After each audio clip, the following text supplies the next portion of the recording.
Hello. So, I thought I'd make this real quick video. Might not be real quick. We'll see. So, last night I was playing board games with friends, and when I left my friend's house at like 1, no, it wasn't 1. I got home at 1 at like 12:30.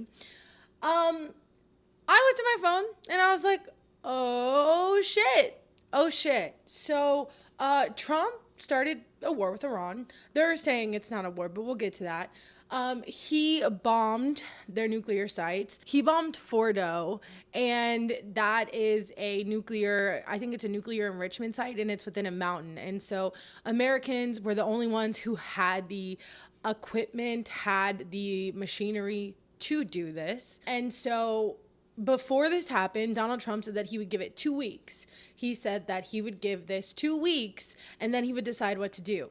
Now, he keeps telling Iran that he wants to make a deal. He wants this to be peaceful. Initially, Israel struck Iran right before Iran and America were going to have those deals. We're going to have those conversations. May I remind you that there was a deal on the table that Obama did that Trump got rid of simply because Obama did it. And so there are many people to blame here, but Trump certainly has a lot of blame. And also Chuck Schumer, because he wanted to say taco to Trump about the Iran war when he could literally do anything else. But this is what Trump said last night. Also, I think it's important to note that all these important things that are happening in our country are literally being relayed to us by like bootleg Twitter. Bootleg Twitter. That's how we're learning about a freaking strike on Iran. Like, it's just idiotic and it's insane. This is what he said. This is what Donald Trump said. "We have completed our very successful attack on the 3 nuclear sites in Iran, including Fordo." I'm sorry, I don't know how to say these. Fordo, Natanz, and Esfahan. All planes are now outside of Iran airspace. Full payload of bombs was dropped on the primary. I feel like that doesn't flow. Anyway, whatever. Okay. Full payload of bombs was dropped on the primary site, Fordo. All planes are safely on their way home. Congratulations to our great American warriors. There is not another military in the world that could have done this. Now is the time for peace. Now is the time for peace. Okay. Thank you to your attention on this matter. First of all, he says this to everything. Thank you for your attention on this matter, as if truth is his like declaration site. Like he could just declare things and they become real. Second of all, he said, now is the time for peace. Now is the time for peace. How about time for peace was when you were going to have talks with them, but then Israel bombed them? How about that was the time? And the propaganda that they're using, that Benjamin Netanyahu has been using for decades, is that they have nuclear bombs. They do not have nuclear bombs. There is no proof of that. Even Tulsi Gabbard said that they don't have that like months ago said that they don't have nuclear bombs. And instead, when Trump was asked about this, he said, "Oh, well, I don't care. I don't care. She's wrong." This is crazy. This is crazy. Don't fall for the war propaganda because every mainstream news media network is peddling war propaganda. Do not fall for this. Do not fall for this. This is just like Iraq. They are trying to force consent into this war that nobody wants. And for everyone like Ethan Klein, who I'm gonna have a video out about him tomorrow, but you know, Taylor Lorenz said something about this, and Ethan put on his stories, "Oh, Hassan's not gonna date you even if you say stuff like this." This is crazy. Like people, there are people dying. There are people dying, and you know, Israeli citizens and Americans can't get out of Israel. They can't get out of Israel because Benjamin Netanyahu is not letting them leave. They're not letting them leave. And so instead of maybe saying something about that, instead, he is, in my opinion, being a warmonger for Israel. He is saying that this should happen because Iran is just so bad and so horrible, and they're just so horrible. It's crazy to say that you care about Israelis, and then when they can't leave, you don't care. Well, you're in LA. There are so many people who are saying the regime in Iran is so bad that we need to liberate the people. Do they have a religious fundamentalist regime? Yes. Yes, they do. Do you know how that happened? It happened because America and Britain decided to get involved when Iran wanted to nationalize their oil. So the regime in place right now is our fault. It's because of us. It's just it's the same thing over and over and over again. America wants to start war and wants to kill innocent people because they want to take advantage of another country's resources. Is their regime bad? Do they oppress people? Yes. But to talk about Iran like it is some anomaly, like to act like America is somehow some beacon on the hill, and that we don't have home like Trump just got rid of the hotline for LGBTQA people. The Supreme Court just said, I forgot the exact ruling, but they're making it harder for trans people to get care. Who are we to tell other countries that they're not treating their citizens correctly? Who are we? Who are we? There are so many other countries that don't treat their citizens correctly, that have dictators. Are we bombing them? This is crazy. It is not about that. It is not about liberating them. The thing that prevails on both parties, between each party, is that they want to take advantage of another country that has natural resources. They want to take advantage of them. And meanwhile, we're exporting all of our military stuff over there. We're using the stuff left over from every other war here in America, in LA. It's called the Imperial Boomerang. What we export inevitably comes back to us. And that is what's happening right now. I'm very upset.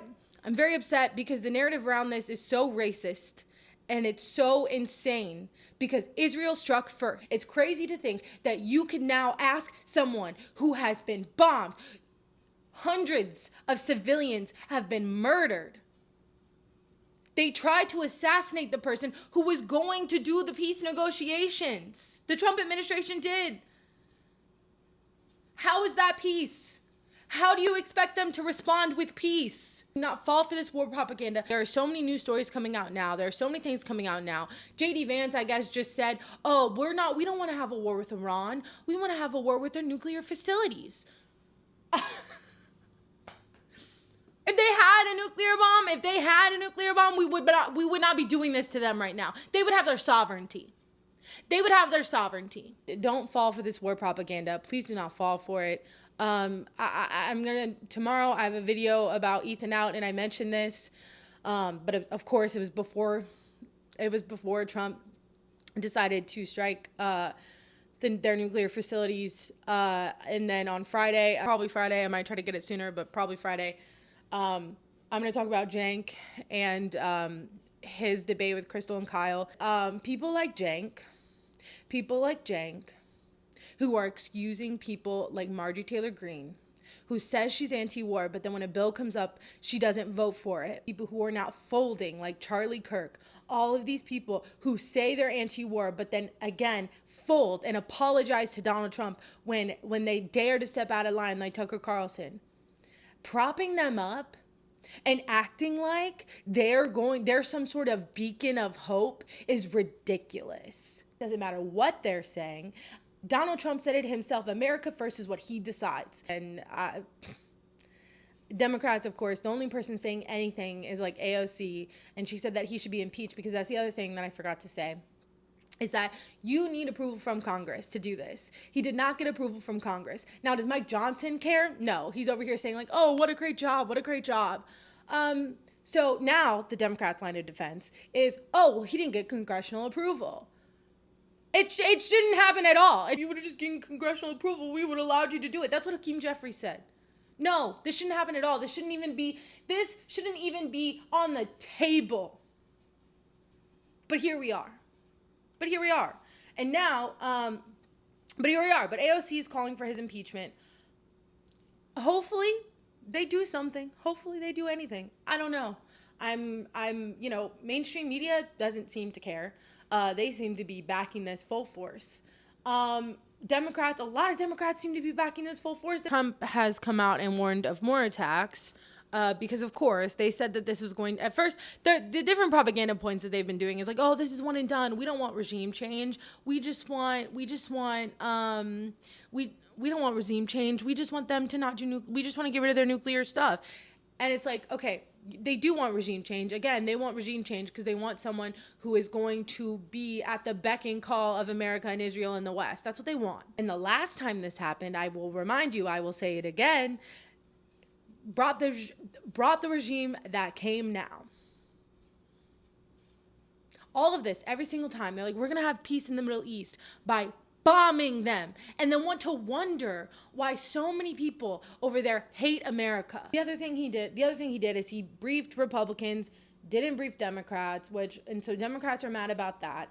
But you know, there have been reporting, and Hassan had been saying like he's going to do something before the 2 weeks. He is just doing this to try to make it seem like he wants diplomacy and he's going to fake him out, just like he said he faked him out the first time. But I don't know. I think Benjamin Netanyahu might have done that without Trump's approval, but Trump said he gave him his approval. I find that hard to believe. But if he is telling the truth, then that means that he baited them with peace negotiations and then bombed them instead. How is any country going to take us seriously? How is any country going to be like, oh, I want to do a negotiation with America, especially when it comes to these tariffs? Why would anyone trust us? Why would anyone trust our word? But Iran votes to close Strait of Hormuz after U.S. bombing oil prices could skyrocket. So that's the other thing. And look, I don't really care about this. Like, it is going to hurt our economy. It's going to bring gas prices up for everyone. It's going to hurt a lot. And again, I don't care as much about that. I care about the human lives. This is something that a lot of people predicted that they would do. I think they threatened that they would do this if America decided to bomb them. And now we want to sit here and try to act like they should give us peace, that we should try to bully them and kill their civilians. And somehow after that, they're supposed to say, oh yeah, we can be peaceful for you. Anyway, that's the video. Like I said, I'm going to post some videos this week. This is going to be a real rough draft. But if you want me to do more like rough draft stuff like this, just let me know. It takes me a minute to make videos. So sometimes when breaking news happens, like, it takes me a minute, but I just wanted to post this because I think this is really important. And yeah, all right. Well, I will see you in the next video tomorrow about Ethan. And yeah, bye.